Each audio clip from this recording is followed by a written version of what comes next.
Welcome back to Faction Entertainment. Today, I will show you a science fiction movie from 2016 titled The Fifth Wave. Spoilers ahead. Watch out and enjoy. A girl is seen walking toward a store with a rifle. Cassie enters the emptied and destroyed market and grabs everything she can find when she hears someone ask for help. The girl goes in the back to check. As she enters the room, a man points a gun at her. Both of them want the other to drop their weapon. He does it first, then asks her to do it as well. She tells him to move, his other hand hidden under his jacket. The man tells her that he's wounded when moves his hand. The girl sees something and thinking it might be a weapon. She shoots him. He had a crucifix in his hand. In a flashback, we see her at a party with her friends. She and her friend talk about her crush as Cassie exits the party. She sees Ben, her crush. They have a brief exchange. Cassie gets home and checks in with her dad, Oliver, and says goodnight to her brother, Sam.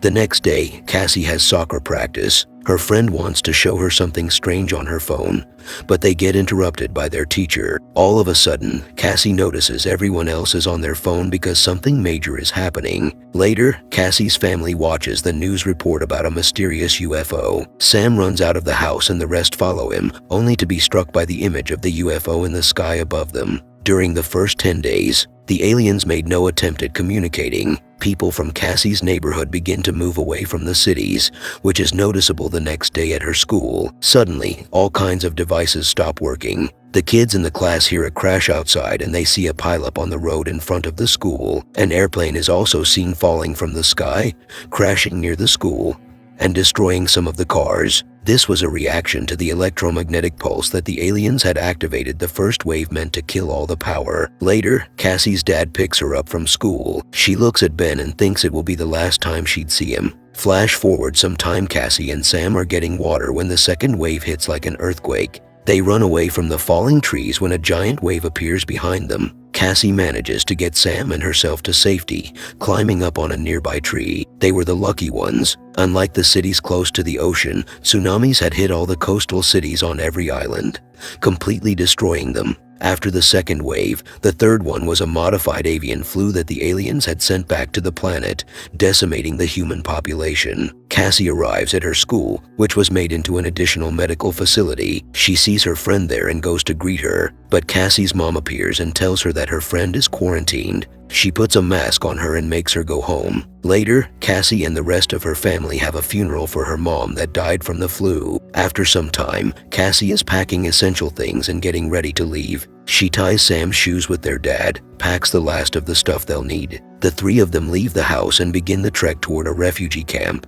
They get there before nightfall and are greeted by one of the main people in the camp that night. Oliver pulls Cassie aside from the others and shows her a gun. He explains how she should use it, and when, Oliver tells her that she has to keep it on her constantly and hide it from others. Cassie takes it, saying that she thought they were safe there, but Oliver tells her that nothing is safe anymore. Sometime later, everyone hears a strange racket and sees a cloud of dust approaching the camp. Suddenly, army tanks drive out of the cloud and park in the center of the place, along with school buses. Colonel Bush announces that he and his men are from an army base and are there to help them. The army officers divide the adults from the children. The adults go to the mess hall for a briefing and the children get on the buses. Oliver is given the same information as he and his kids move together toward the bus. Vosh interrupts his argument with an officer and tells them the reasons behind the separation. He explains that the camp is in danger, and since they only have limited transportation, the army has decided to prioritize getting the kids back to safety. Oliver decides to listen to the colonel and makes Cassie and Sam get on board.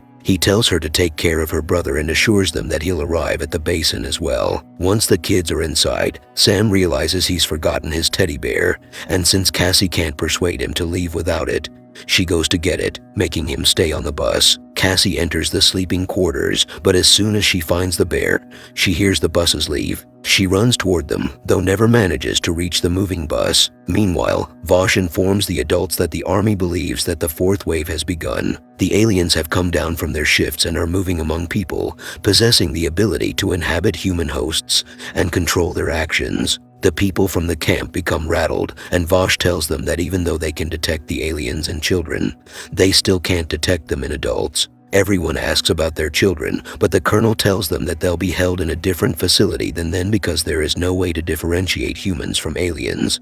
Cassie appears outside of the mess hall, but Oliver signals her not to come inside and to hide. Suddenly, a man antagonizes the army man asking to be let out and everyone begins shooting. Cassie runs into the woods. A bit later, the soldiers leave the mess hall without any civilians. Cassie comes back and picks up Sam's teddy bear. She walks inside the mess and finds Oliver dead, among the others, before she leaves. Cassie grabs a rifle and runs into the woods again. Later, the children arrive at the base. As they walk out of the buses, they are given numbers and told to wait. The first number called is Ben's. He's taken inside the facility. An army doctor is examining him as Sergeant Riznik questions him. He tells her that his family died in the previous ways. Riznik tells him that he's lucky because he can avenge their deaths. Like the rest of the kids, he will help in the fight against the aliens. She injects a tracker into his neck. Ben asks how they can fight the aliens if they don't know what they are. Riznik brings him to another room to demonstrate how they're able to detect them. She shows him a boy attached to wires and then gives him a special visor to see the alien.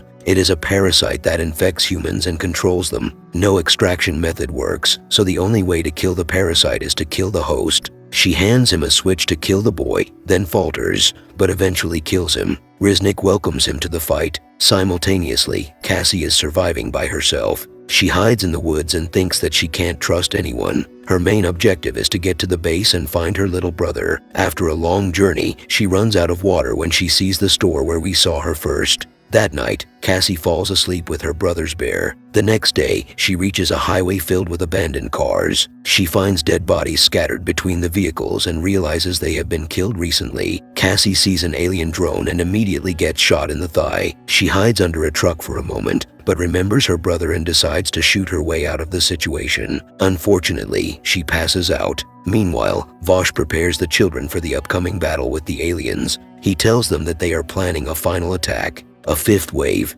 If the aliens succeed in that wave, humanity will be wiped out. The children are taught how to be soldiers, how to fight, defend and kill with Vosh constantly in their ear, proclaiming them as the final hope for humanity. Vosh asks them if they can do what he asked them to do, and all of them, apart from Ben and Sam, confirm that they can. Cassie wakes up in a bed with her wound, dressed and attached to Inform. Suddenly, someone walks up the stairs, and as he enters, she pretends to be asleep.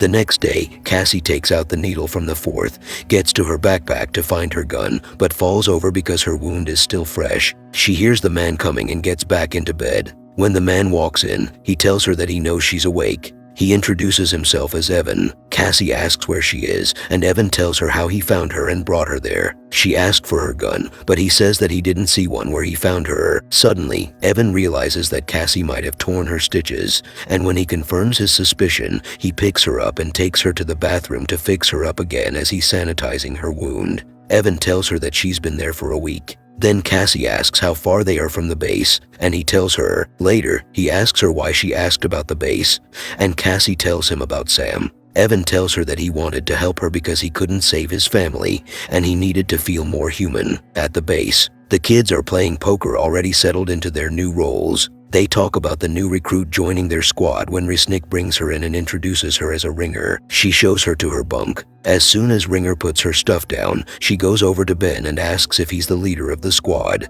The girl wants to assert her dominance on him and everyone else, so she antagonizes them by belittling them as a squad and threatening them. Ringer asks Ben if he plays chess when one of the other kids tells her that they don't, but they can play strip poker. She punches him in the throat and says that she won't allow for any demeaning and sexist remarks. Teacup likes her attitude. Simultaneously, Cassie is planning her route to the base, still staying with Evan. While he's in the yard, she goes to his room and finds a secret compartment. Cassie finds her gun hidden there. She grabs it, packs in a hurry, and limps out of the house. Cassie sets off a booby trap and Evan catches her, disarms her, and pulls her down, telling her to be quiet. An alien vessel flies over them and a hunter looks for them in the woods. When they get back to the house, Evan tells her that he didn't tell her about the gun because he was afraid she was an alien. Cassie Stump, since he's right to be suspicious to Evan, tells her that the hunter is an alien and he tracks people down along with the alien drones. They talk about her going to the base to get her brother,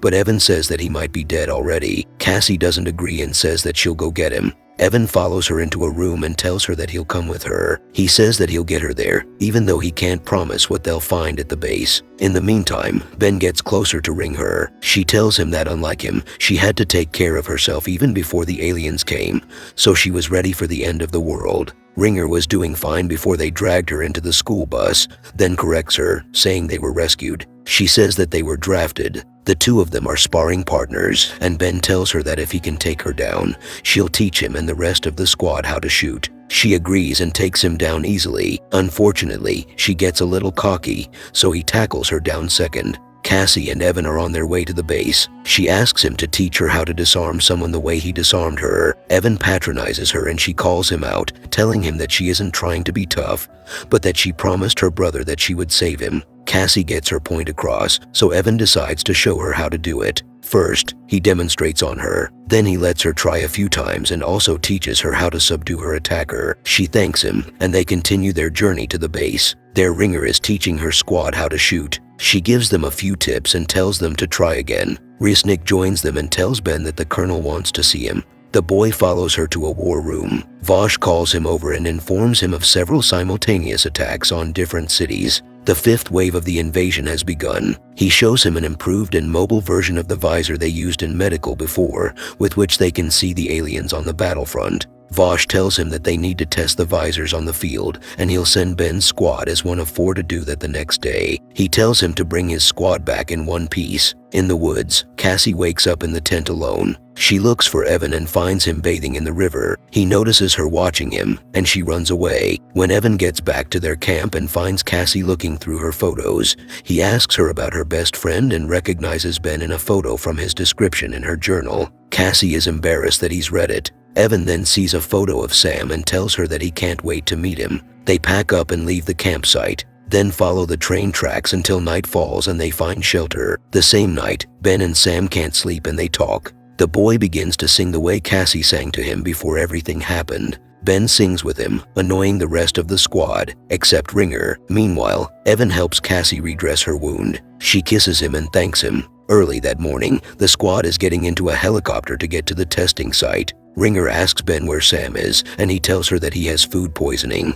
But he actually restrained the little boy in the bathroom so he stays safely in the base. He's left his locket with Sam as well. The squad arrives at the location and an officer asks Ben what their mission is. He says that they are to infiltrate the enemy's nest and terminate them. She reminds them that the visors light up green for aliens and that once they're done, they should signal for extraction. The helicopter drops them off and leaves as they enter enemy territory. Ben leads his squad of kids forward when one of them sees 2 aliens straight ahead. Before the squad can engage, they start shooting at them, finding themselves in a tight situation. They hide in an alley and Ben tells them to run and take shelter in a bus. He and Ringer are the last ones, and so Ben closes the doors. They received more enemy fire and one of them gets shot. Ringer realizes that they can't stay there and acts as a distraction for the enemy until the rest can get to another ally. Ben tells the others to get ready to run on his call. Ringer yells for them to run, and as they do, the bus she rigged explodes behind them. The squad gets into an abandoned mall, and when they clear it, they settle down. Ringer joins them and immediately voices her suspicion that something isn't right with the aliens. She wonders, how can they make earthquakes and yet be afraid of an army of children? Ringer decides to escape the army, so she takes out her tracker. The moment she does, the rest read her as an alien on their visors and freak out. They don't know what to do until Ben realizes what is happening. He takes out his tracker and the others see him as an alien too. Ben says that he's not an alien and neither of the people that were shooting at them earlier.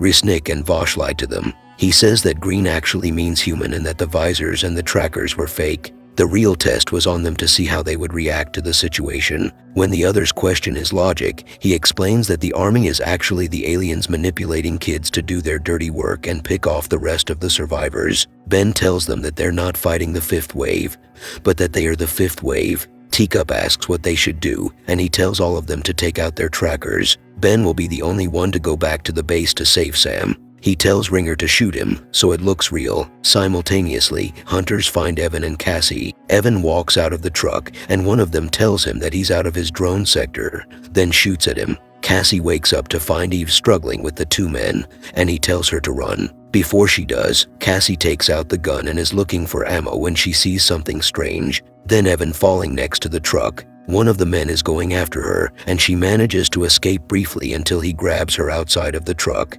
Cassie fires the gun, but Evan comes to her rescue. He struggles with the man with incredible force and kills him in the end. Cassie figures out something is off, so she threatens him with her gun. Evan tells her that he's both human and alien, a sleeper agent created long before the invasion started. When the ship arrived in orbit, the alien part of him woke up. Cassie asks him if killed his family, but Evan says it was the disease. He tells her that unlike his kind who don't believe in love, when he saw her he fell in love with her and regained his human side. Ben had been tracking Cassie before, and when another hunter shot her, he killed him to save her. He is now a firm believer in love because of her. Cassie prepares to shoot him when he tells her the truth about the army. She walks off and Evan tells her that she shouldn't be armed when she gets there because they'll kill her. Cassie tells him that if he follows her, she'll kill him. Meanwhile, Ben gets to a helicopter and back to the base. Later, she fake falls in front of a school bus and they take her in. Her number gets called and she gets the same treatment in the base from Risnik.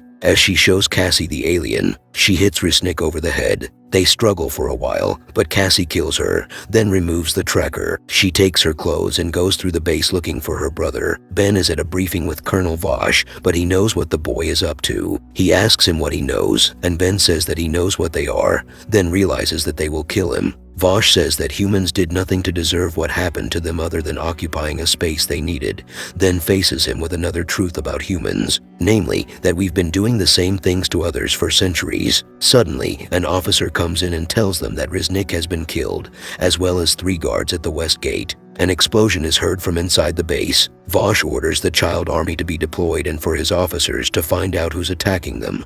Ben fights off and kills the soldier, detaining him and takes off his tracker. Simultaneously, Cassie is running through the hallways as another explosion hits. Vosh orders drones to be deployed on the site so they can see who's attacking them. Cassie runs into Ben and disarms him instantly. They recognize each other, and she tells him that she's looking for Sam. Ben tells her that the army is the aliens and that they are deploying her brother into battle. He says that they need to get to him fast, or she won't see him again. Cassie trusts him and they go to find him together. 2 soldiers stop them when Evan shows up and incapacitates them. Evan tells them that he planted the bombs, and once the last of the planes with the kids leaves, he'll take the base down for good. He's sorry that he lied to Cassie and says that he chose his human side because of her. Ben and Cassie run to find Sam before Evan blows the base up. They get to the transport lines, only to find that all of the children are there. Both of them move between the lines to locate Sam when Cassie finally sees him and gets to him. Ben shows them to an escape door, and once they reunite, Cassie gives him his teddy bear. Ben takes his tracker out and they run out. Simultaneously, Vosh is evacuating the base. He sees Ben and the others running, gets in the helicopter and goes after them, but he doesn't manage to kill them before the base explodes. Suddenly, Ringer and the rest of Ben's squad appear in an army truck and save them. Cassie watches the base explode and thinks about Evan. Later, the squad has set up some place resting and eating. Ben talks to Cassie and asks her what they should do. She says that they need to save the other kids, but she still doesn't know how to. Ben tells her that they should worry about the next day. They join the others of the squad and hope for a better tomorrow. That is all for this video. Make sure to subscribe to Faction Entertainment and turn on notifications so you can watch more videos like this. Thanks for watching.